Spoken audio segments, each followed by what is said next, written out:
Israel versus Palestina. Recuerdo que esta presentación está disponible en patreon.com/coronaestudio. Gracias por suscribirse a nuestro canal de YouTube, Oliver Coronado. Y gracias por seguir toda nuestra programación. ¿Qué está pasando en el Medio Oriente? En el medio cercano, como algunos lo llaman. ¿Qué está ocurriendo por esa zona? ¿Tiene relación a las profecías, lo que está pasando allá ahora mismo? Saben que muchos hermanos evangélicos están alborotados por lo que está ocurriendo entre Israel y palestinos, porque dentro de sus creencias y dentro de la manera en que ellos interpretan las profecías, ellos creen que lo que está pasando ahora mismo en Israel es un cumplimiento profético.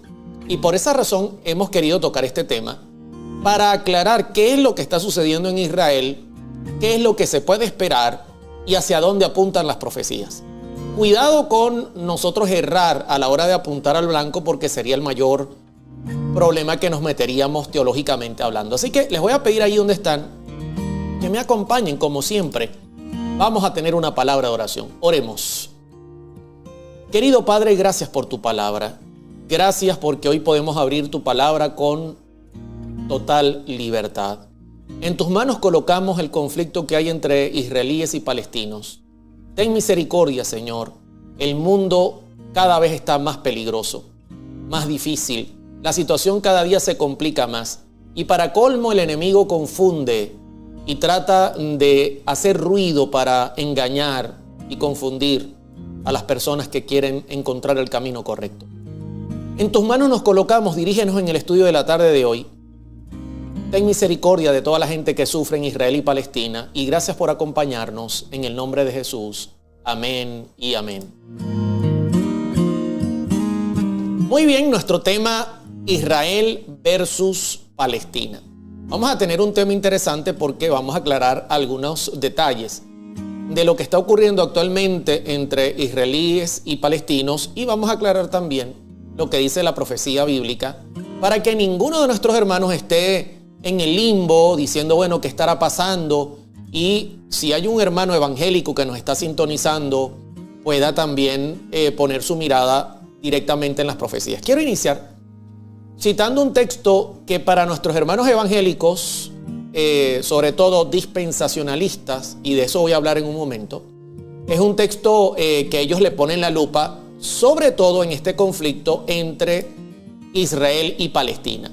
Ellos le tienen puesta la lupa a este texto que dice en 2 Tesalonicenses capítulo 2, versos 3 y 4, nadie os engañe en ninguna manera, porque no vendrá sin que antes venga la apostasía y se manifieste el hombre de pecado, el hijo de perdición. Nosotros sabemos que ese hombre de pecado es el anticristo, así lo llama la escritura, el cuerno pequeño, el hombre de pecado, la bestia que aparece en Apocalipsis 13, del 1 al 10, la bestia que aparece en Daniel capítulo 7 y que tiene dientes de hierro, las piernas de hierro con barro.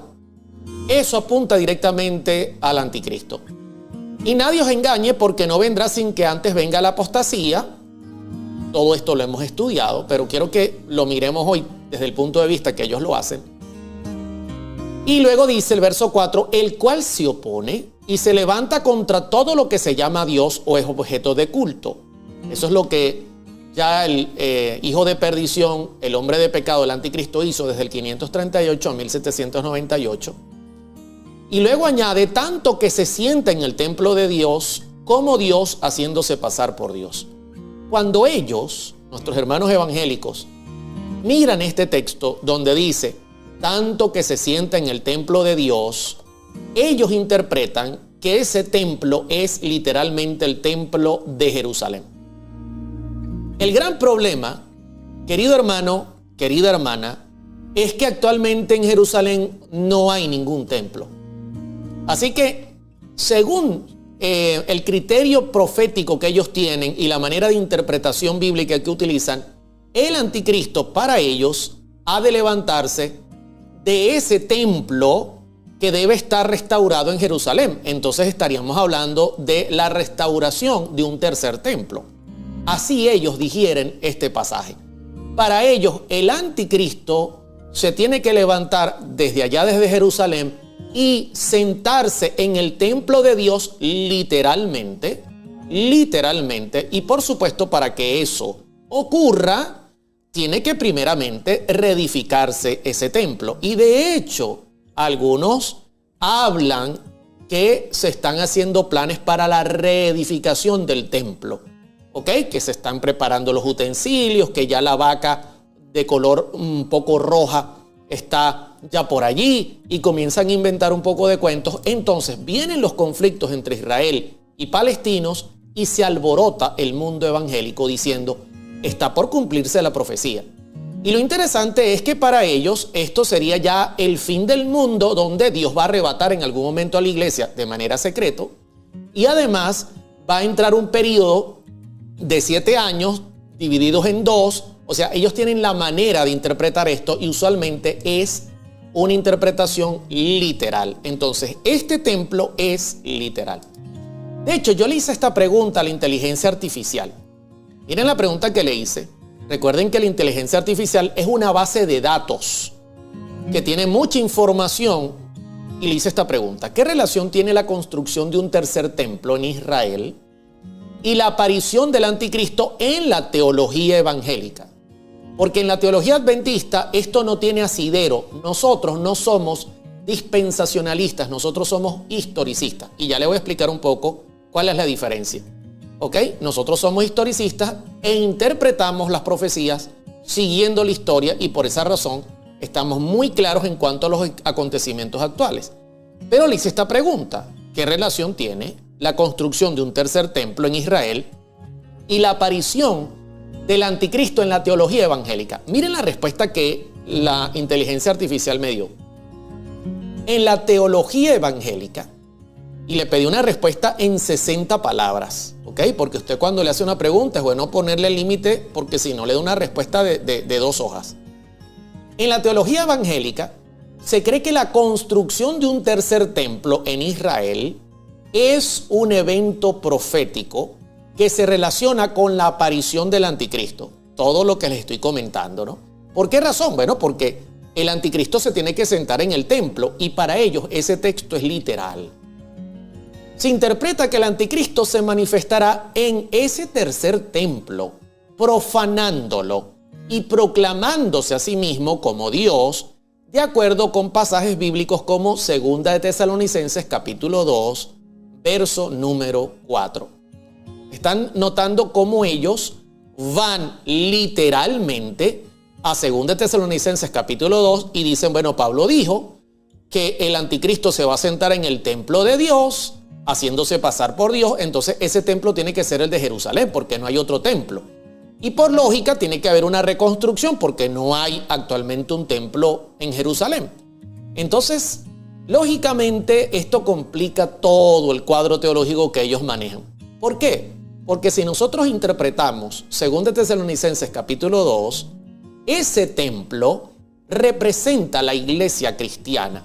Lo que Pablo está tratando de decir es, escúchenme bien, que el anticristo se ha de levantar de nuestro medio desde el cristianismo mismo, no entre judíos, sino contrariamente se levantará del propio cristianismo y se sentará sobre la iglesia o el templo de Dios, que es una forma, podemos decir, Pablo está usando una ilustración, está usando una comparación, está hablando en forma de parábolas, está hablando en forma ilustrativa, diciendo el templo de Dios representa a la iglesia. De allí saldría el anticristo. Pero ellos no lo ven así, ellos lo ven literal. Entonces comienzan a inventar que allá en Israel el conflicto que hay tiene que ver con que va a comenzar la reedificación del templo y que ya se están cumpliendo las profecías. Es tan serio el asunto que, por ejemplo, miren esta noticia que apareció en Acontecer Cristiano: construcción del templo cumplirá profecía bíblica, dice pastores o dicen pastores.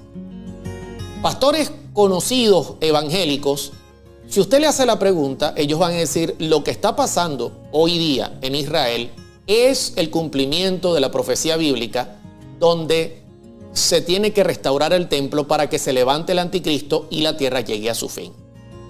Por ejemplo, Irving Baxter, de End Time Ministries, dice: el tercer templo será reconstruido en los últimos 7 años de existencia mundial. Noten que las 70 semanas, ellos tienen una interpretación terrible de las 70 semanas. La última semana, interpretativamente, ellos la toman literal porque hay un detalle en la manera de interpretar ellos las profecías que ellos las llevan al punto literal. Entonces dicen que esa última semana es literal y que en esa última semana, cuando el templo sea restaurado, se levantará el anticristo y comienzan a correr todas las profecías que ellos anuncian. Interesante. Pastores como, por ejemplo, Armando Alducín, también conocido dentro de que dice ser un doctor en teología, también sostiene esta creencia, y es una creencia muy popular dentro de la iglesia evangélica. Por eso ellos tienen tanto la mirada puesta en el Medio Oriente o en el cercano Oriente, ¿no? Tienen su mirada puesta allá. Fíjense cómo, yo quiero que ustedes noten, queridos hermanos y hermanas, cómo el enemigo puede confundir a las mentes. Esto es una hora de distracción. El enemigo quiere que el cuerpo protestante tenga su mirada puesta en el lugar totalmente opuesto donde se están cumpliendo realmente las profecías. Increíble. Es una tremenda cortina de humo donde ellos están mirando hacia Israel, esperando un tercer templo, cuando las profecías se les están cumpliendo de frente en Estados Unidos, en el Vaticano, y por supuesto todas las naciones están siguiendo la orquesta musical que se está tocando. Y le pregunto a mi gente, hasta aquí, ¿cómo vamos? Voy a explicarles un poquito más para que ustedes puedan entender cuál es el modo de interpretar que ellos tienen. Dice Yuberquis Núñez: están bien extraviados. Saludos desde Lima, Perú, dice Carlos Pupuche Mesa. Gracias, Camila, muchos saludos. Definitivamente es una cortina de humo. O sea, el diablo tiene un alboroto allá en el cercano Medio Oriente, allá por esa zona, en el Oriente Medio, tiene un alboroto porque quiere mantener la mirada del movimiento protestante, que ya no protesta, en eventos que no tienen nada que ver con las profecías directamente, en el buen sentido del levantamiento del anticristo. En absoluto, el anticristo no tiene nada que hacer levantándose en Israel. El anticristo se levantó ya en el pasado de la propia iglesia cristiana y volverá a hacerlo de la propia iglesia cristiana. En el pasado lo hizo de la Iglesia Católica Apostólica Romana, en el futuro lo hará de la Iglesia Protestante, devolviéndole al poder al papado. Pero ellos están mirando hacia allá, hacia Israel. ¿Qué le parece? Tremendo, ¿no? Es un total desvío de atención, Guadalupe. Es una obra orquestada. Y no se sorprendan, y yo lo he dicho, que el movimiento jesuita está detrás de esa obra. De hecho, esta forma de interpretar tiene mucho que ver con el movimiento jesuita, porque el movimiento jesuita vino con la sagrada misión de acabar con el protestantismo y desviar la mirada de quién era el verdadero anticristo y ponerla en otro lugar. Sueno el redoble y quiero hablarles un poquito de eso que llaman dispensacionalismo, que es el modo en que ellos interpretan las profecías e interpretan y toman y asumen interpretaciones teológicas, escatológicas y bíblicas. ¿Qué es el dispensacionalismo en la teología evangélica? Le hice esta pregunta a la inteligencia artificial. Recuerden que ella es una base de datos, así que me va a responder con lo que tiene anotado. El dispensacionalismo es una perspectiva teológica evangélica que divide la historia de la salvación en diferentes dispensaciones o períodos de tiempo, eso es lo que realmente significa, en los que Dios trata con la humanidad de diferentes maneras. Se enfoca en la interpretación literal de la profecía bíblica. Voy a parar ahí un momentico. ¿Cómo se enfoca? En la interpretación literal de la profecía bíblica. Entonces, voy a poner el ejemplo, cuando ellos van a 2 Tesalonicenses, ¿no? Ellos leen, el cual se opone y se levanta contra todo lo que se llama Dios o es objeto de culto, tanto que se sienta en el templo de Dios como Dios, haciéndose pasar por Dios. Entonces ellos dicen, eso es literal. Eso es literal. Tiene que haber un templo en Jerusalén donde el anticristo se siente. Porque el dispensacionalismo tiene esa tendencia de llevar todo lo que es la interpretación a lo literal, incluyendo los periodos de tiempo. Entonces, cuando ellos, por ejemplo, tienen 1260 días, ellos no lo traducen a día por año, como enseña la Escritura, sino ellos dicen son 3 años y medio. Son 3 años y medio, y en esos 3 años y medio es que el anticristo va a gobernar, va a reinar. Entonces todo lo traducen a algo literal. Esa es una de sus características principales. Por supuesto, no son historicistas porque la historia les está mostrando otra cosa. La historia está mostrando. Si prestaran atención, mis hermanos evangélicos, verificaran que del año 538 después de Cristo a 1798 pasaron 1260 años y el anticristo se levantó allá mismo en Roma, uniendo la iglesia y el Estado, persiguiendo y matando y poniéndose por encima de todo lo que se llamaba Dios. Si revisaran la historia se darán cuenta, pero no, ellos dicen son literales, son 3 años y medio. Otra característica es lo siguiente, se enfoca en la interpretación literal de la profecía bíblica y ve a Israel, atención con esto, y la iglesia como 2 entidades distintas, con diferentes propósitos y planes en el plan de Dios. O sea, ellos dicen, Israel sigue siendo un pueblo que Dios ha llamado, que Dios ha escogido, esa tierra ya sigue siendo santa, esa zona ya tiene todavía repercusiones proféticas importantes. Y por otro lado, dicen, y la iglesia que está por otro lado también tiene su función y su propósito dentro del plan divino. Entonces separan a el Israel literal del Israel espiritual. Y déjeme decirle que en la escritura ya no hay un Israel literal. En la escritura hay un Israel espiritual. ¿Y cuál es la diferencia? Bueno, la diferencia es que cuando Dios llamó a Israel literalmente, los colocó en un lugar específico, con una función específica, llamó una nación para ser especial, un tesoro para Dios, Éxodo capítulo 19, mientras que hoy día el evangelio ya no está en manos o no lo está custodiando una nación, sino que Dios tiene repartido en todo el mundo a su iglesia. Pero ellos, como lo ven literal, dicen no, Israel es una cosa, hablando de como nación, el Israel de antaño, el Israel actual y el Israel espiritual es otra cosa, que es la iglesia. Óigame, complicado el asunto. ¿Se dan cuenta, mis hermanos? La gran confusión. Usted dirá, hermano Oliver, ¿y qué ganan? ¿Qué gana el diablo haciendo esto? Y quiero decirles algo. Felicidades. El tema de hoy lo vamos a obsequiar porque tenemos casi 2000 conectados en vivo. Así que no se esfuerce mucho en tomar nota, porque al terminar el tema lo vamos a publicar.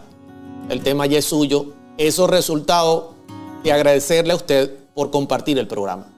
Así que gracias por haberlo hecho, se lo vamos a compartir, se lo vamos a obsequiar, no se preocupe, al terminar el programa lo vamos a publicar. ¿Qué gana el diablo?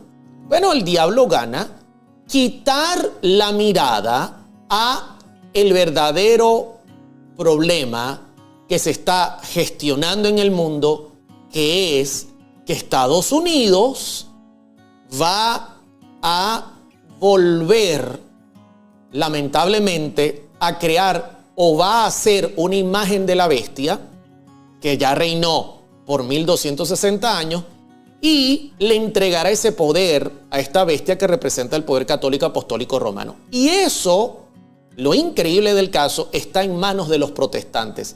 Los protestantes hoy día representan a ese poder que aparece en Apocalipsis 13:11 en adelante, que va a ser una imagen de la bestia. Y entonces su mirada, ellos están buscando al anticristo cuando lo tienen en su propio medio.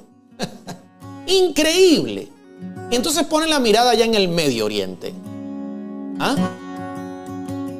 En el cercano Oriente. Viendo qué es lo que está pasando allá cuando las profecías para nada tienen que ver con eso. Sueno el redoble y les sigo contando un poquito sobre esto. Sueno el redoble. El tercer templo. Quiero contarles un poquito qué es lo que hay hoy día en Israel. Porque no todo el mundo está consciente de lo que está pasando hoy día en Israel y qué es lo que hay hoy día en Israel.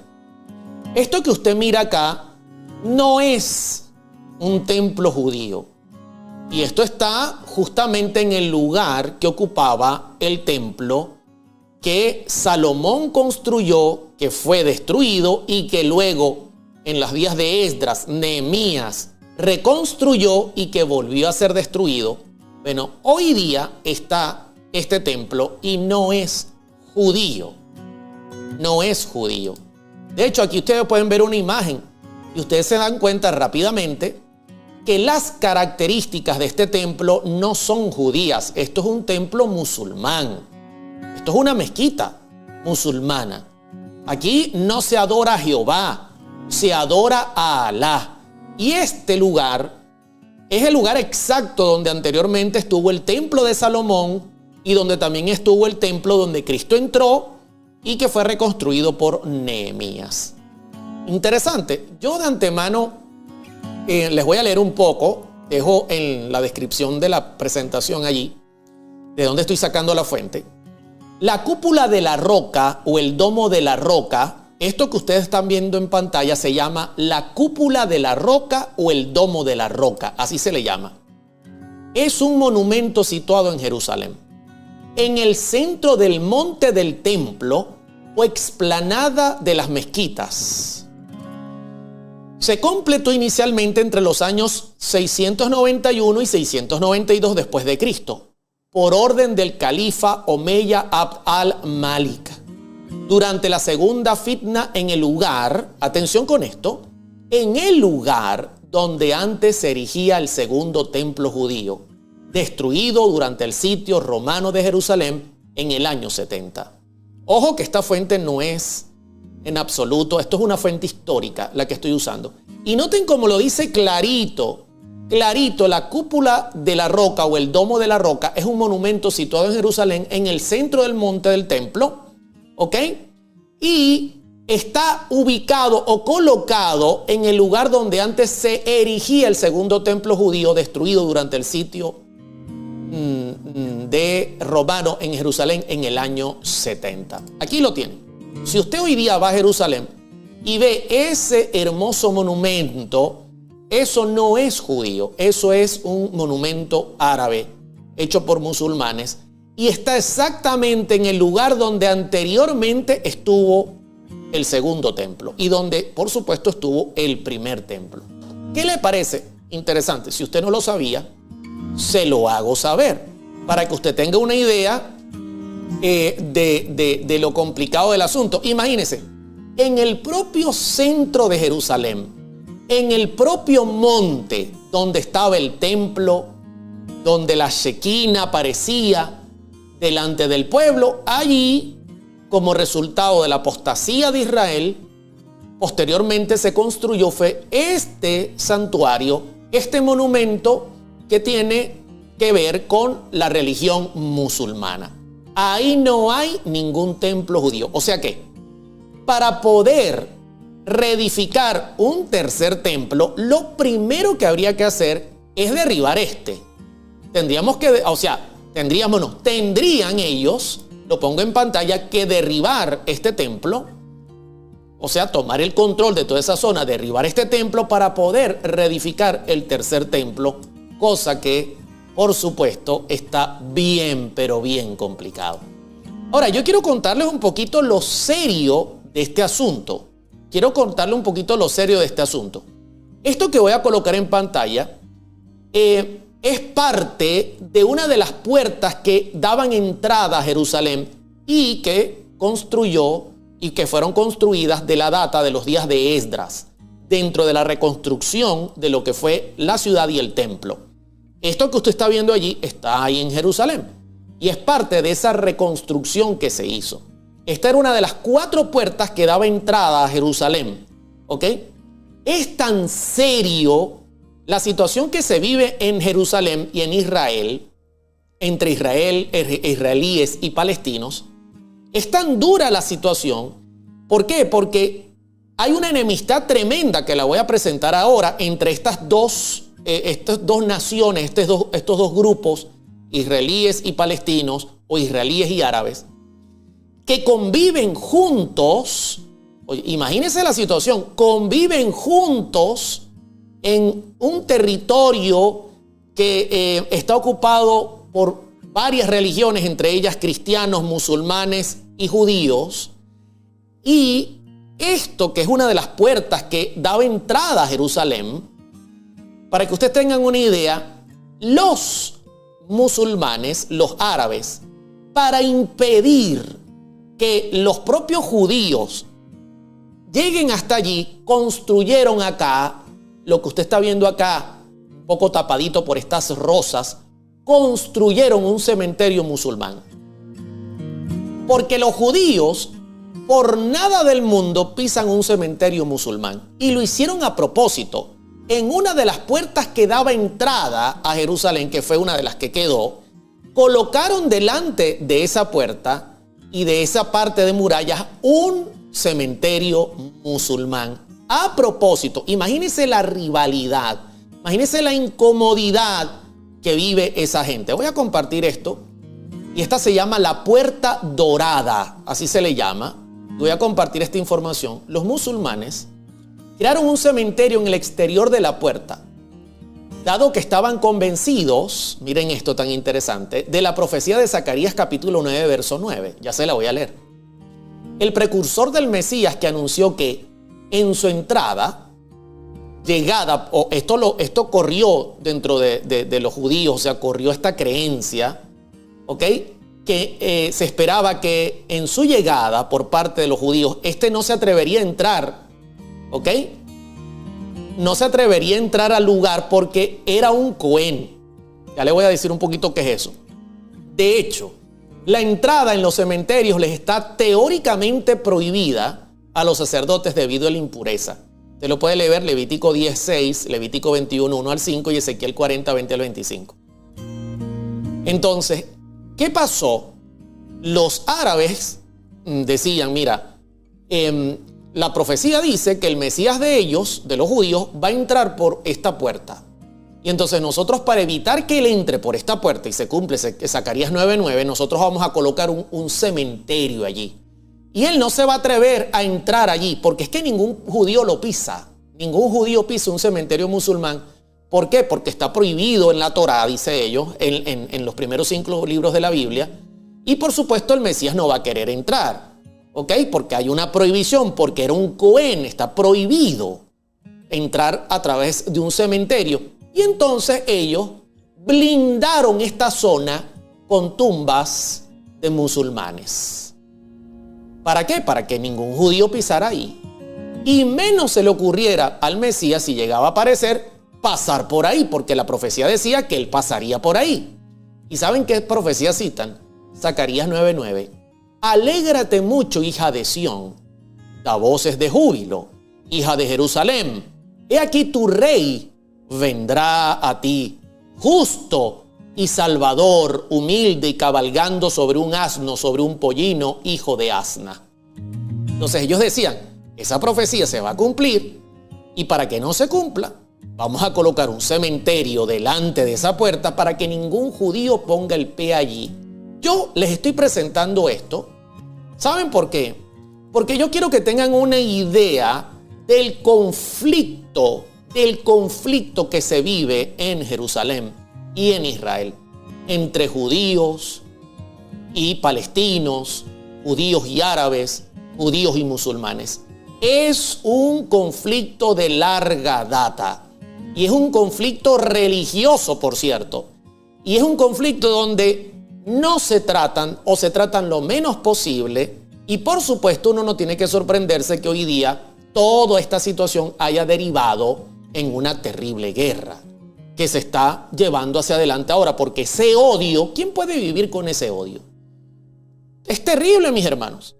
Es terrible. Yo solo les estoy contando los pormenores de toda esta situación para que usted tenga una idea de lo que es la gran polémica y lo difícil que debe ser vivir allí en Jerusalén. Algo de nunca acabar, dice Abisai. Totalmente. Jennifer dice totalmente entendido el tema. Les voy a dar un dato más. Antes de explicarlo un poco más a profundidad, les voy a dar un dato más. Fíjense esto tan interesante. Este es un lugar en Jerusalén muy famoso, muy famoso. Este lugar de Jerusalén es muy famoso. De hecho, voy a leer, esto lo saqué de la Enciclopedia Judaica Castellana, el pueblo judío en el pasado y en el presente. Es el lugar más sagrado del judaísmo. Vestigio del templo de Jerusalén. Esto es otra de las zonas que quedan de esa Jerusalén restaurada por Nehemías en los días de Esdras. Su nombre en hebreo significa simplemente muro occidental. Data de finales del periodo del segundo templo y su construcción se atribuye a Herodes el Grande alrededor del año 19 a.C. Aquí se los voy a poner el lugar más sagrado que se llama muro occidental. Es este que ustedes ven aquí.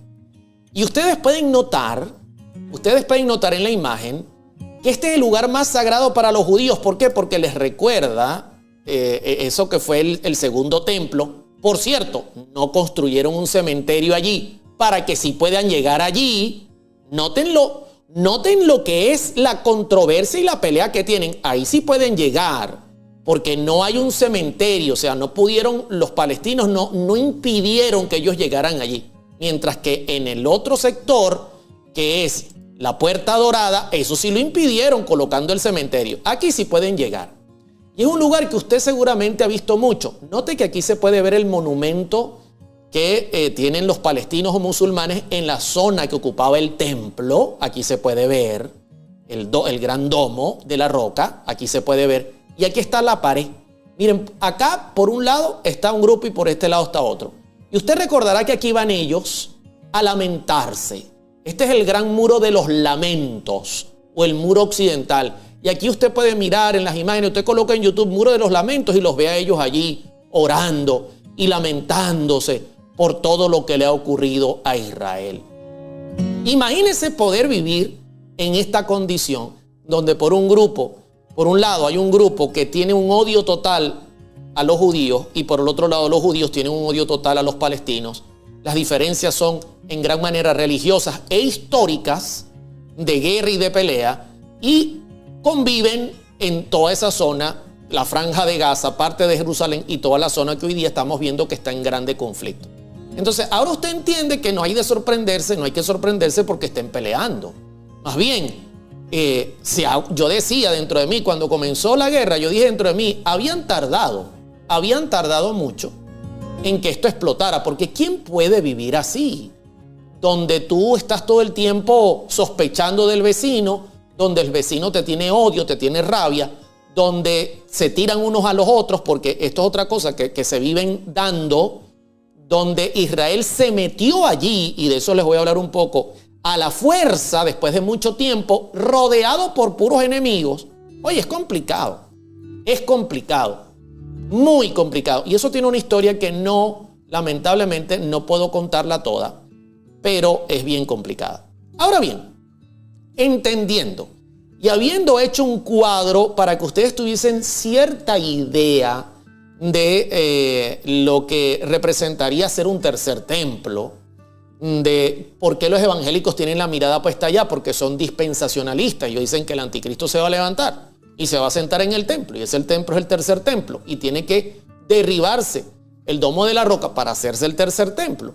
Y entonces toda la mirada está allá, mientras que la profecía se está cumpliendo acá. Increíble lo que hace el diablo. Vemos la enemistad entre judíos y palestinos.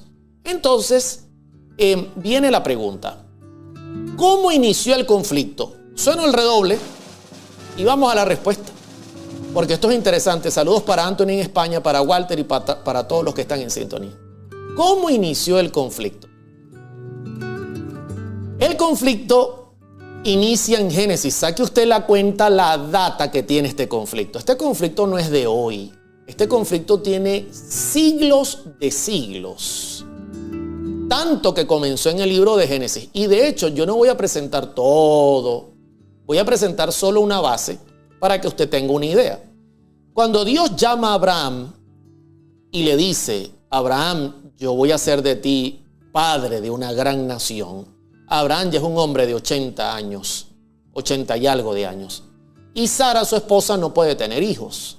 Así que no tuvieron la confianza y lamentablemente Sara comete un error. Aquí comienza el conflicto. En el error que comete Sara al animar a Abraham a cumplir la promesa de Dios que de él vendría una gran nación y que tendría un heredero, animar a Abraham a hacerlo a su manera. Y por eso Génesis 16:3 dice, y Sarai, mujer de Abraham, tomó a Agar, su sierva egipcia, al cabo de 10 años que había habitado Abraham en la tierra de Canaán, y la dio por mujer a Abraham, su marido. Como Sarai no vio que, dijo, bueno, yo soy ya vieja, seguramente Dios puede cumplir la promesa con Agar y que el parto lo haga entre mis piernas y ese niño es como mi hijo. Y entonces forzó el cumplimiento profético, haciendo que Abraham embarazara a Agar. Y de hecho, eso ocurrió. Agar queda embarazada, tiene un niño, comienza a mirar a Sara, prácticamente la esposa de Abraham, la jefa de la casa, la comienza a mirar ya con desprecio. Y entonces Agar en cierto momento huye con el niño. Cuando ella huye con el niño, se presenta esta profecía que la Biblia anuncia a Agar. Y se halla en Génesis 16, 11 y 12. Hablando sobre Ismael, que es el primogénito de Abraham con Agar, pero no es el hijo prometido. Además le dijo el ángel de Jehová. Ella está huyendo, escapándose porque le tenía miedo a Sarai, porque la cosa se puso tensa entre ellos. He aquí que has concebido y darás a luz un hijo y llamarás su nombre Ismael, porque Jehová ha oído tu aflicción. Es más, de ahí se deriva el nombre, Jehová oyó. De ahí viene el nombre Ismael. Verso número 12. Y él será, quiero que noten, porque aquí hay una profecía. Esta profecía se ha cumplido perfectamente en todos los siglos que han pasado. Dios ha mantenido su profecía. Y él será hombre fiero. Óigame, Ismael, lógicamente, su descendencia también. Su mano será contra todos. ¿Le suena eso? Su mano será contra todos. Y la mano de todos contra él. Y note ahora, y delante de todos sus hermanos habitará. Óyeme, es una perfecta representación del pueblo árabe, que por supuesto representa hoy día también a los palestinos. De Ismael viene toda la descendencia árabe. Y de hecho, los árabes son hijos de Abraham, porque Abraham es el padre de Ismael. Y noten la característica, hombre fiero, su mano contra todos y la mano de todos contra él, ¿le suena? Y él delante de todos sus hermanos habitará. Mire lo que dice el comentario bíblico adventista. Una exacta descripción de los árabes, muchos de los cuales pretenden tener a Ismael como a su padre. Poderosas naciones han tratado de conquistar a Arabia y someterla a su voluntad, pero ninguna ha tenido un éxito permanente. Sigue diciendo el comentario bíblico adventista. Los árabes han mantenido su independencia y Dios los ha preservado como un monumento perdurable de su cuidado providencial. Permanecen hoy día como un argumento incontestable de la verdad de la predicción divina. Entonces aquí tenemos ya un grupo que representan a los árabes. Provienen de Ismael y a su vez de Abraham. Fieros, su mano contra todos y la mano de todos contra ellos, y delante de sus hermanos habitará.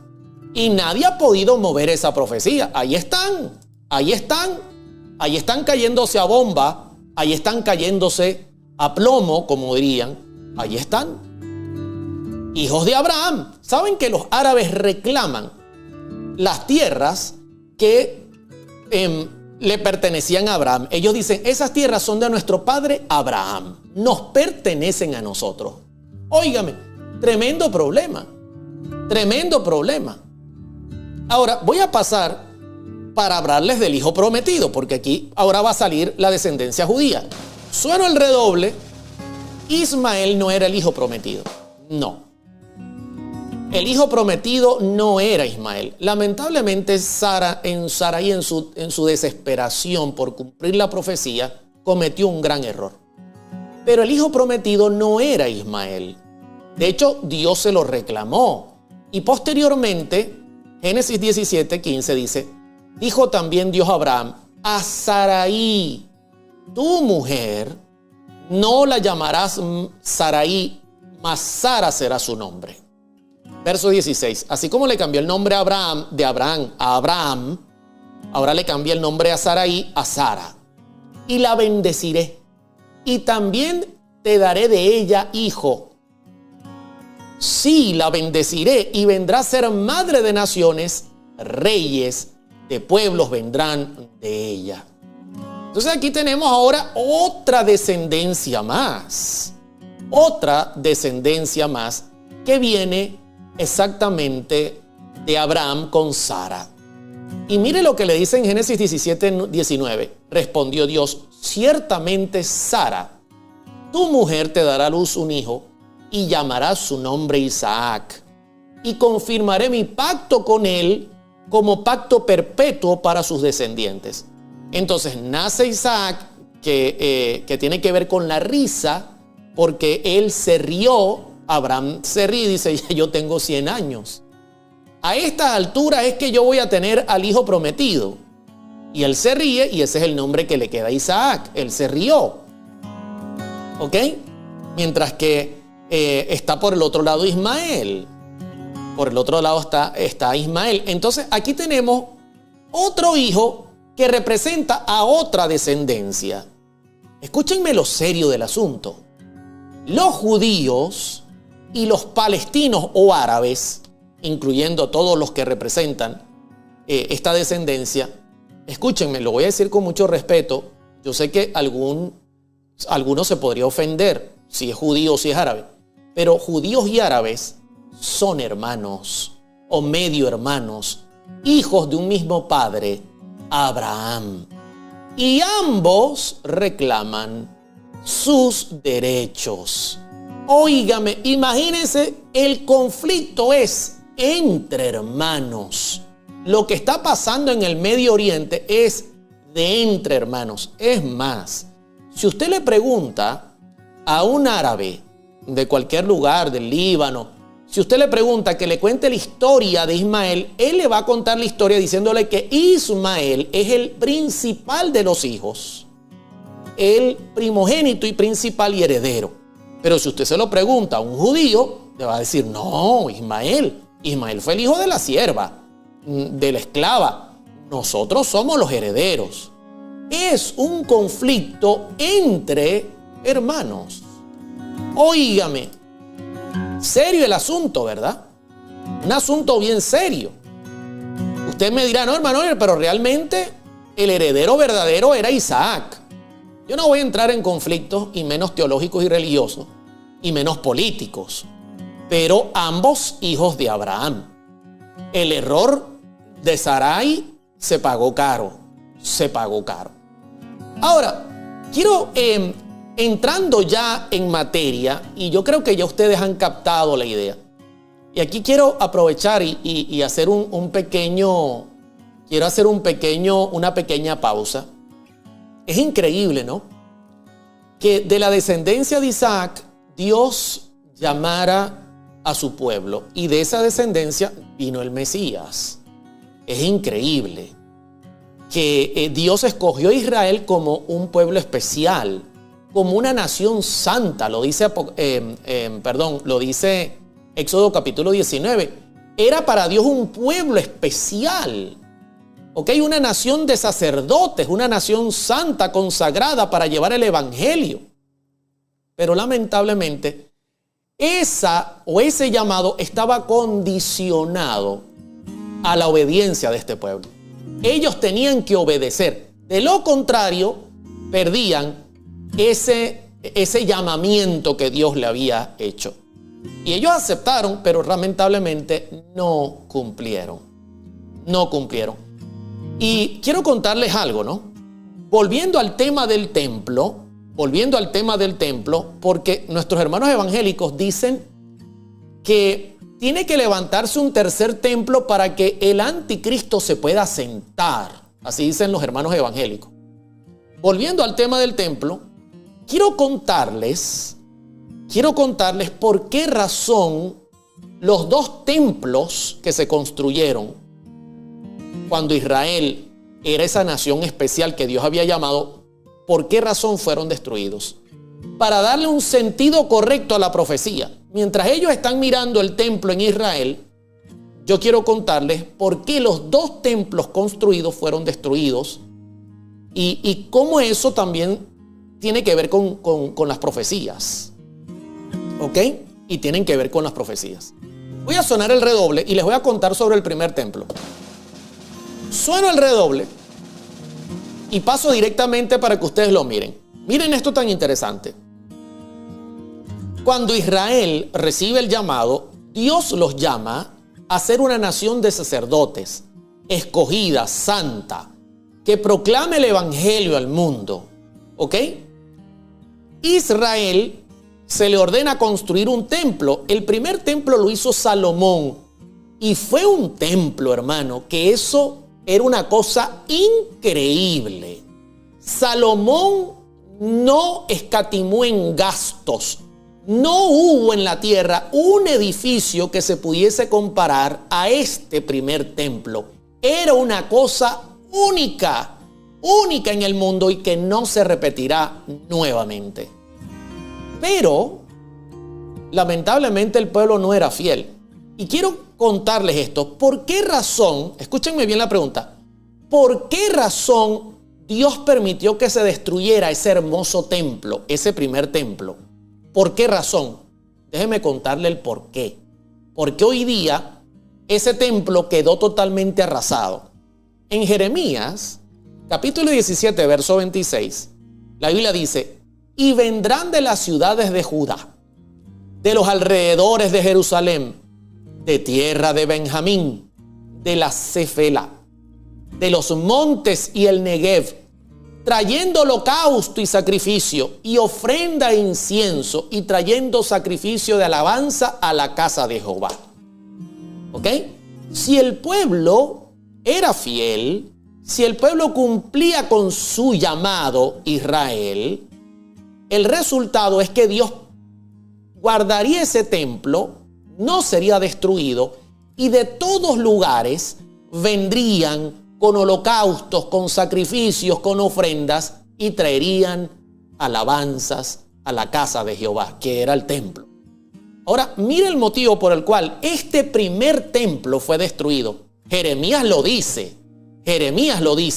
pero mire lo que dice Jeremías ahora. Jeremías 17:27. Pero si no me oyereis, para santificar el sábado. ¿Cómo?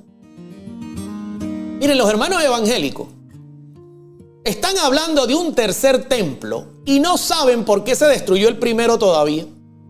A estas alturas de la vida, no saben por qué razón el primer templo fue destruido y están hablando de un tercer templo. Aquí está la razón. Pero si no me oyereis, para santificar el sábado y para no traer carga, dice Jeremías, ni meterlas por la puerta de Jerusalén, esa puerta que nosotros vimos, que tiene ahí, que tiene ahí un cementerio atravesado. Si ustedes no me oyen y traen cargas por las puertas de Jerusalén en sábado, yo haré descender fuego en sus puertas y consumirá los palacios de Jerusalén y no se apagará. Óigame. Y le hago una pregunta a mi gente. ¿Se cumplió la profecía del primer templo? ¿Se cumplió, sí o no? El pueblo siguió metiendo cargas, siguió quebrantando el sábado, siguió dejando a Dios en vergüenza, no cumplió con el llamado de Dios y como resultado, entre el año 605 y el año 600 a.C., aparece Nabucodonosor, da la orden y entonces Jeremías, de tanto lamentarse, de tanto profetizar, de tanto pedirle a Dios, se acabó, ya llegó el momento y viene Nabucodonosor y sitia Jerusalén, destruyendo y arrasando con todo y llevándose cautivo cerca de 20,000 judíos a Babilonia, entre ellos Daniel. Óigame, están pendientes del tercer templo, de que se monte allá el tercer templo, pero no saben que el primer templo fue destruido por quebrantarse el sábado, por romper el sábado, por no santificar el sábado. No lo entienden, no lo saben. Jerusalén enteramente fue arrasada y están pendientes de un tercer templo. Por amor al Señor, la apostasía, como dice Joseph, causó destrucción. Entonces, fíjense cómo es el diablo, ¿no? No, van a hacer el tercer templo. ¿Y por qué se destruyó el primero? No sabemos. Y la escritura es muy clara, mis hermanos. La escritura es muy clara. Clarísimo, clarísimo, aquí está.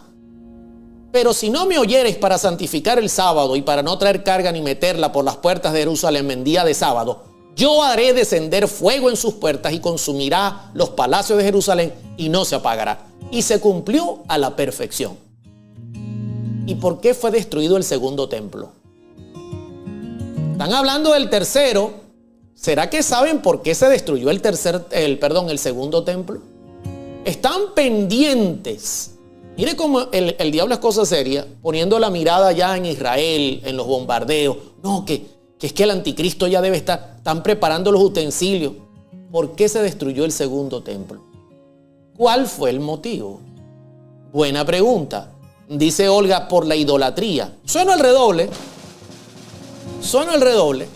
Y vamos a ponerle la mirada para ver por qué se destruyó el segundo templo. Miren lo que dice la escritura.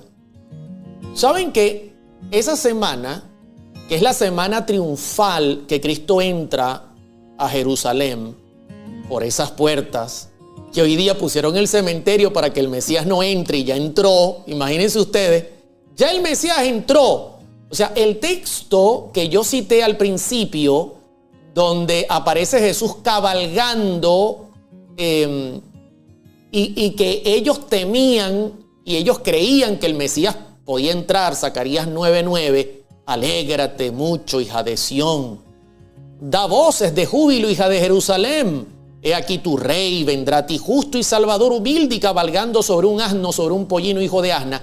Y ellos dicen, vamos a poner un cementerio delante de esa puerta, que es la puerta occidental de Jerusalén, para que no se cumpla la profecía. Bueno, resulta que el Mesías ya entró.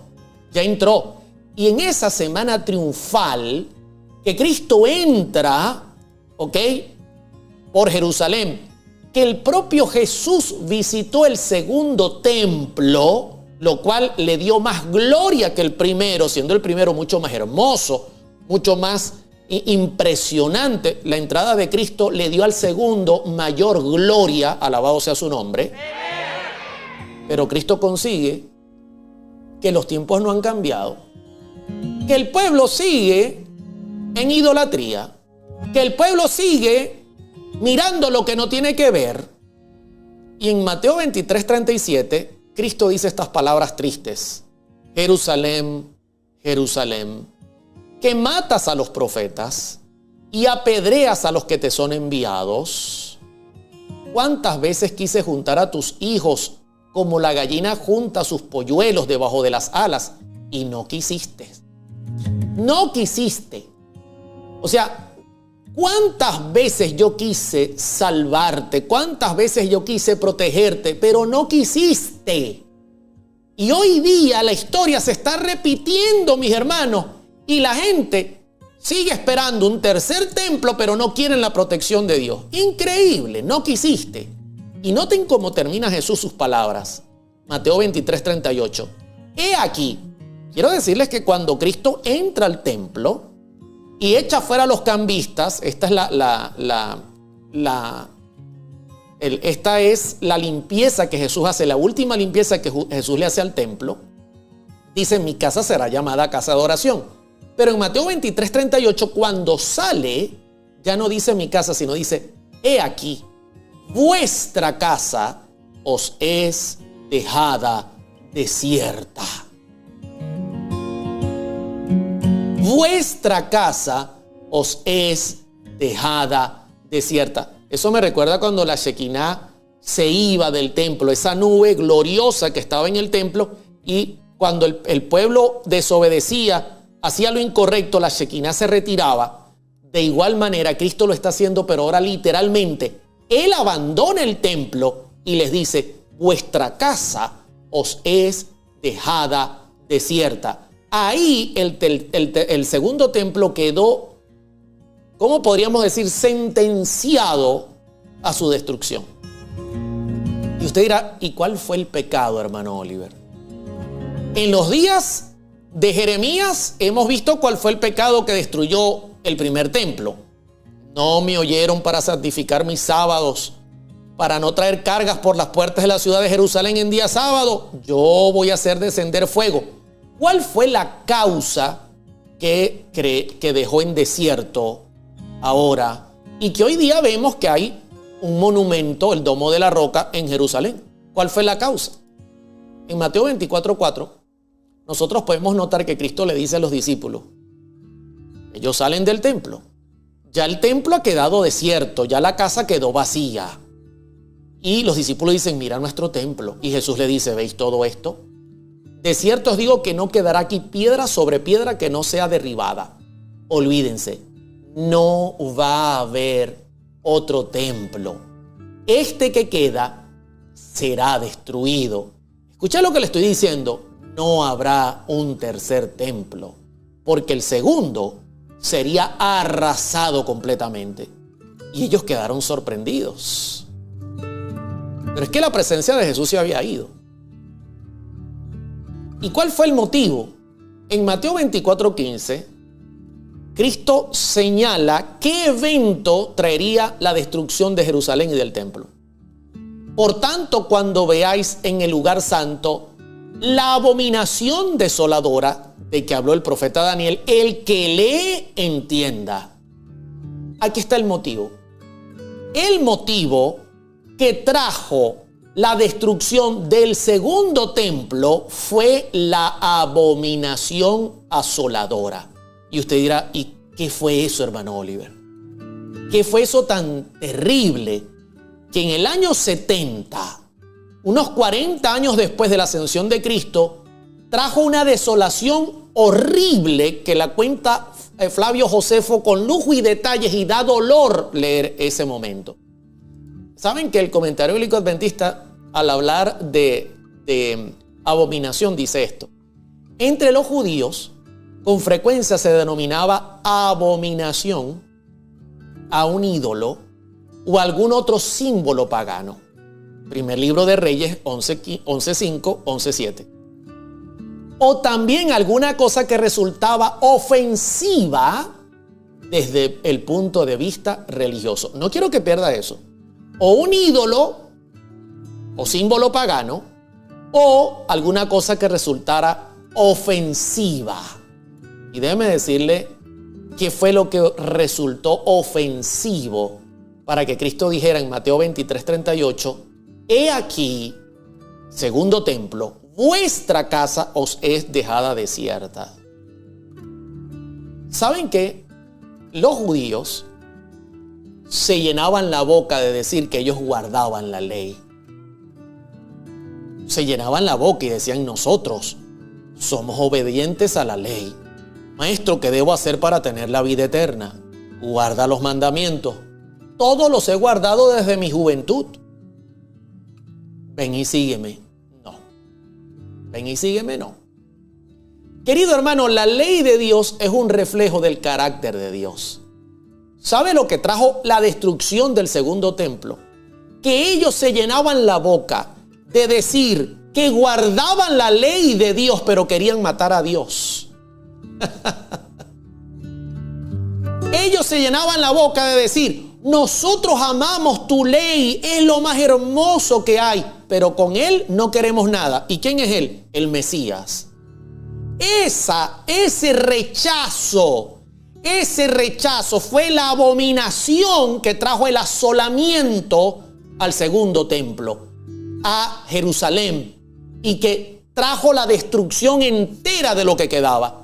Fue una destrucción terrible, tan seria, que el único pueblo en el mundo que no tenía un territorio donde habitar era el pueblo de Israel. Ellos decían: ¿de dónde son ustedes? No, nosotros somos judíos. ¿Y dónde queda su país? No tenemos. Imagínense ustedes qué tan grande sería el pecado. Y fue que Dios les dio varias oportunidades. No vaya a creer que Dios no fue un Dios bondadoso. Más bien tuvo mucha misericordia. Destruyeron un primer templo. ¿Por qué? Porque eran desobedientes. Quebrantaban el sábado. Esa fue la gota que derramó todo el vaso. Les permitió hacer un segundo y entonces matan a su hijo. ¿Y usted cree que van a permitir hacer un tercero por amor al Señor? No, olvídese de eso. Eso no va a ocurrir. Entonces se llena la boca de decir: no, nosotros amamos la santa ley de Dios, pero con él no queremos nada. ¿Y quién es él? El Mesías. ¿Serio? Imagínense un pueblo. Yo le voy a poner esta cita, no la tengo, pero tengo la Biblia. Y quiero mostrársela.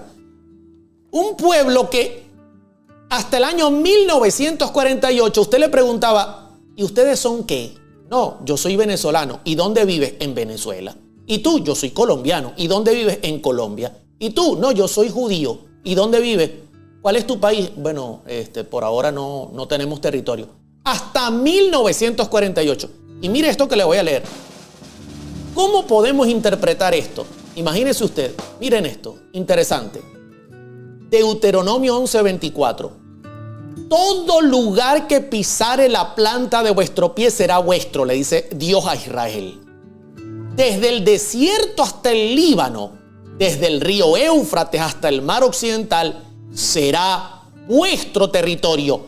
Nadie se sostendrá delante de vosotros. Miedo y temor de vosotros pondrá Jehová vuestro Dios sobre toda la tierra que pisares, como Él os ha dicho. Y luego les dice: he aquí yo pongo delante de vosotros la bendición y la maldición. La bendición si oyereis los mandamientos de Jehová vuestro Dios que yo os prescribo hoy. Y la maldición si no oyereis los mandamientos de Jehová vuestro Dios y os apartáis del camino que yo os ordeno hoy, para ir en pos de dioses ajenos que no habéis conocido. Y aquí se los dijo clarito: todo lugar que pisare la planta de vuestro pie será vuestro. Qué vergüenza que desde el año 70 al año 1948 este pueblo queda danzando de un lugar al otro, sin territorio. Para que usted vea, hermano, que así como Dios cumplió la profecía de que de Ismael vendría una gran nación que sería como una fiera y que todos estarían contra ellos y ellos contra todos y habitarían entre sus hermanos, también Dios cumplió lo que le dijo al pueblo de Israel. Te he dado todas las posibilidades, he hecho un templo para habitar contigo. ¿Y qué hiciste? Estando Dios en el templo, en el primer templo, abrían las puertas para vender en sábado. Y luego querían que Dios los bendijera. Estando Dios en el templo, mis hermanos, porque la presencia de Dios, el Shekinah, estaba en el templo y ellos abrían las puertas en sábado. Entonces llega Jeremías y les dice: no hagan eso, va a venir destrucción. No le hacen caso, viene la destrucción. Con todo, en su misericordia, Dios permite un segundo templo. Cristo visita ese templo. La propia Shekinah hecho carne visita el templo y lo matan. Y entonces viene la abominación desoladora, consecuencia y viene la destrucción. Entonces, nuestros hermanos evangélicos están mirando un tercer templo y no tienen idea de qué es lo que pasó con los dos primeros. Y lo triste es que están repitiendo la historia. Quiero terminar el tema de hoy diciéndoles qué es Israel hoy. ¿Qué es Israel hoy? Y quiero decirles algo. La historia se está repitiendo de una forma interesante. Fíjese cómo se lo voy a decir. Se lo voy a decir de esta manera. En los días del primer templo, el pueblo tenía a Dios en el templo y quebrantaban abiertamente el sábado y vino la destrucción. ¿Le suena eso? ¿Le suena eso? ¿Tiene que ver eso con las profecías que están ocurriendo hoy día y que se acercan rápidamente? Claro que tiene que ver. En el segundo templo, ellos de la boca para afuera dicen: nosotros amamos la ley de Dios. Es lo más hermoso que hay. Pero con Cristo no queremos nada. Con Dios no queremos nada. Si la ley y el carácter de Dios son inseparables, la ley de Dios representa su santo carácter. Entonces, amamos la ley de Dios. Yo todo lo he guardado. Por eso Cristo decía que el corazón de ellos estaba muy lejos de Él. Con su boca dicen cosas bonitas, pero su corazón está lejos de mí, decían. En otras oportunidades decía: hagan lo que ellos dicen, pero no hagan lo que ellos hacen. O sea, hablaban muy bonito, pero no amaban a Dios. Y ahora mire el pecado actual de nuestra generación, de nuestros hermanos, y esto incluye adventistas, protestantes y todo el mundo, porque tenemos que cuidarnos de nosotros no caer en esto. ¿Sabe cuál es el pecado? Que hoy día va a traer la abominación asoladora. Se lo voy a decir. Hoy día el mundo dice lo contrario a los días de Jesús. En los días de Jesús amamos la ley. La ley es lo más hermoso, pero con Dios no queremos nada. Hoy día, este es el mensaje. Jesús es lo más lindo que hay. Jesús es lo más bello que hay. Amamos a Jesús. Lo queremos con todo el alma y el corazón, pero con su ley no queremos nada. Es exactamente lo mismo que en los días de Jesús, a la inversa. A Jesús lo amamos. Hoy día todo el mundo es cristiano. Todos los raperos, reggaetoneros, los músicos, los futbolistas, todo el mundo ama al Señor hoy día. Todo el mundo, hasta el diablo se convirtió. Eso sí, aman a Jesús, pero con la ley no queremos nada. Es exactamente lo mismo que los judíos. Nosotros amamos la ley, pero con Dios no queremos nada. Hipócritas, diría Jesús, lamentablemente. Entonces están pendientes de un tercer templo, pero no saben que el primero se destruyó por quebrantar el sábado. No saben que el segundo se destruyó por negar al Mesías, mientras que se iban al extremo de decir: no, amamos la ley. Quiero terminar. ¿Y qué va a pasar con los judíos? Suena el redoble. Y quiero contarles. Israel hoy no es ni tierra santa, ahí donde se están matando y donde se están cayendo a plomo. No, ahí no hay tierra santa. Hoy día no hay tierra santa. Ni Israel, ni el Vaticano, no hay. Ni jueves, ni viernes, ni domingo. Lo único santo en términos de tiempo es el sábado. Y lo único santo en términos de territorio, ya tendríamos que hablar del cielo, porque la tierra se está consumiendo por el pecado. Eso de que no voy a Tierra Santa, ¿y a dónde es eso? ¿A dónde es eso? No a Jerusalén, a Jerusalén. Jerusalén es Tierra Santa, por amor al Señor.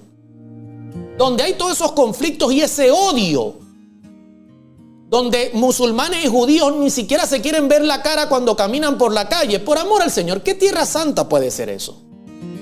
Olvídense de eso. No hay Tierra Santa hoy día. Lo único que hay santo hoy día en términos de tiempo es el sábado. Del resto, todo lo demás está totalmente deteriorado. Ahora, Israel ya no es una nación escogida. De hecho, ya no se llaman israelitas. No sé si usted se dio cuenta. Que ya no son israelitas, ahora son israelíes. Porque hasta eso cambió. Ya no son el pueblo escogido, así que si usted va a hablar de Israel, no lo presente. Israel hoy día, desde el año 1948, por el apoyo de un grupo de naciones, forzaron, después de buscar muchos territorios donde se le concediera a este grupo un lugar para vivir, después de buscar muchos lugares, inclusive hasta Argentina estuvo en la lista, ¿sabía usted eso? De ubicar un lugar, hasta Rusia estuvo en la lista, un lugar para que ellos habitasen. Finalmente, por los conflictos que había en el Oriente Cercano, Israel volvió a ocupar parte de la Franja de Gaza y de la zona donde está por la presión de varios países y varios convenios que hubo. Y en poco tiempo se ha hecho una nación poderosa bélicamente, en ingeniería de todo tipo, y se ha hecho una nación poderosa, pero está rodeada por sus enemigos. Es un lugar de conflicto, y ahora peor que nunca. Yo nunca he ido y creo que nunca iré, porque ahora menos voy para allá.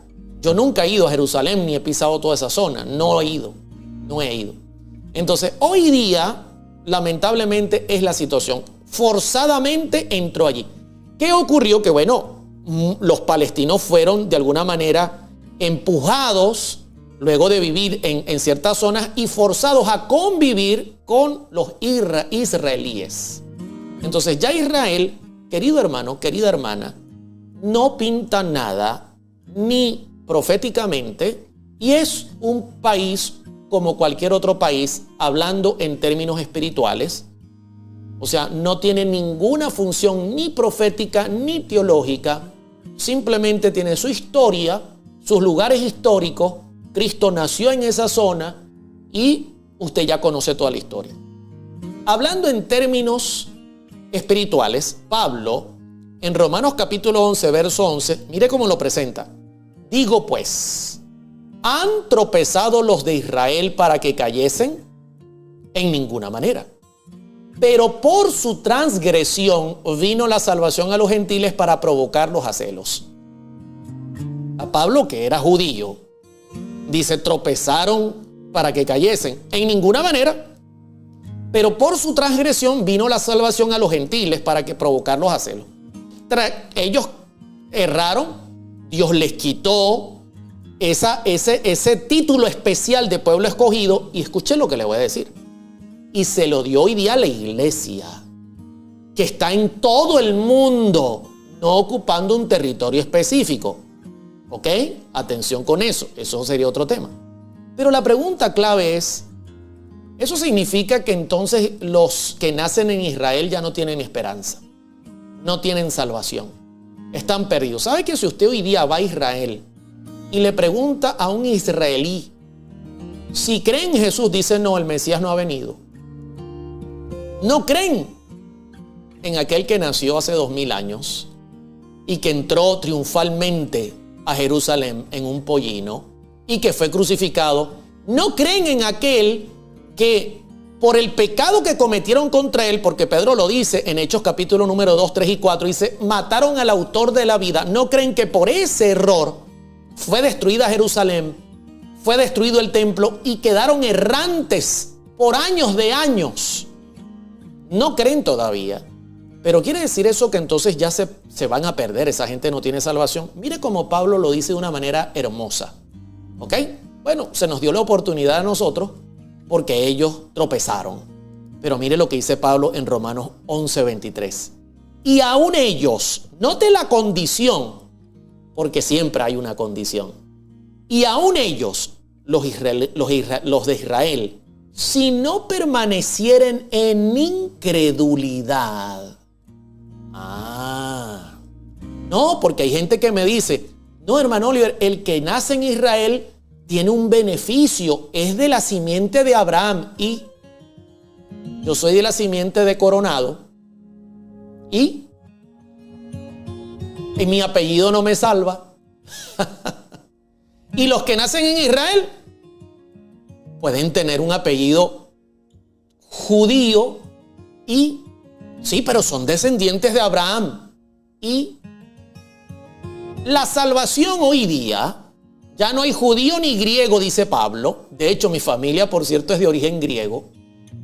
Ya no tiene que ver si tú eres colombiano, venezolano, griego, italiano, francés. Olvídate de eso. No, señor.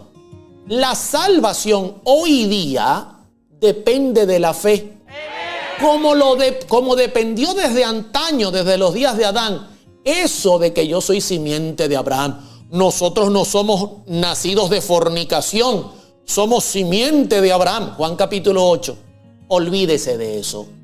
Olvídese de eso. ¿Usted es de dónde? No, yo, hermano Oliver, Amundo, yo soy de Haití. Bienvenido al reino de los cielos. Si usted cree, usted es heredero del reino de los cielos. Amén. Alabado sea Dios. Pablo les dice clarito, y aún ellos, porque tampoco podemos irnos al extremo y decir, no, esa gente no se salva más. No, no, no. Si no permanecieren en incredulidad, tienen que creer. ¿En quién, hermano Oliver? En el Mesías. En el Mesías. Serán injertados. Ahora son ellos los que tienen que ser injertados, cuando fuimos primeramente nosotros. Pues poderoso es Dios para volverlos a injertar. Y yo quiero terminar con esto. En toda nación va a haber gente que ame a Dios. También en los judíos, hermano Oliver. También, claro que sí. Es más, en Hechos capítulo 2, 3 y 4, muchos creyeron. La Escritura dice que el Evangelio primero corrió. O sea, Dios fue tan misericordioso que Dios le dijo a los discípulos, vayan primero a Jerusalén. De hecho, lo estamos estudiando en el repaso de la lección. Mire nuestro repaso, que estamos compartiéndolo en nuestro canal de YouTube. Vayan primero a Jerusalén y prediquen el Evangelio, y luego a Samaria, y luego a todas las regiones, a Judea, a todas las regiones. Pero ellos comenzaron, fíjense la misericordia de Dios, y muchos creyeron, dice la Escritura. Entonces, querido hermano, no espere ningún tercer templo. Eso que está pasando entre Israel y Palestina tiene su historia. No tiene nada que ver directamente a alguna profecía que nos golpee. Lógicamente está dentro del cuerpo de las profecías. Guerras y rumores de guerra. Todo anuncia que Cristo vuelve. Pero nuestra mirada tiene que estar puesta en el libro de Apocalipsis 13, del 11 en adelante, donde se levanta o sube una bestia de la tierra. Nosotros sabemos que eso apunta a Estados Unidos, que le va a dar el poder a la primera bestia, que eso apunta al Vaticano. Y hermano, y el tercer templo, olvídese de eso. No va a haber, no tiene nada que ver en las profecías. El único templo que está vigente y estará vigente por la eternidad está allá arriba en el cielo. No hechos de mano, sino hecho por Dios. Amén. Alabado sea el nombre de Dios. Le pregunto a mi gente, ¿hasta aquí cómo vamos?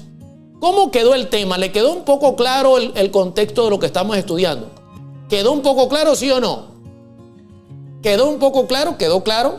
¿Por lo menos entendieron bastante lo que está pasando? Alabo el nombre de Dios, primero por ayudarme a compartirlo con ustedes, darme la capacidad de poderlo presentar y que sea entendible. Y bueno, oremos por lo que está pasando en Israel. Es triste lo que está pasando en el mundo entero. Es triste, hermanos, ver tanta violencia y para colmo el diablo confundiendo a las gentes.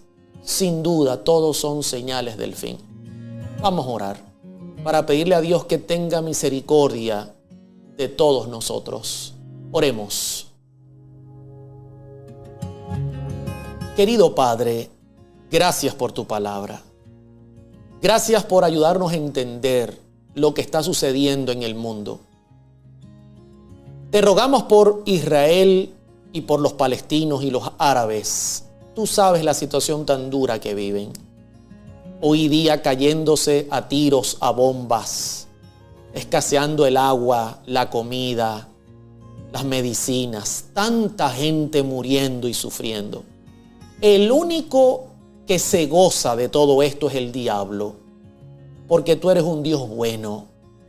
Toda buena dádiva viene de ti. Por eso te ruego que tengas misericordia de esos pueblos que están sufriendo, de tantas mujeres, hombres y niños que están sufriendo, de tantos hijos que están perdiendo a sus padres y padres que están perdiendo a sus hijos, a sus familias. Ten misericordia, Señor.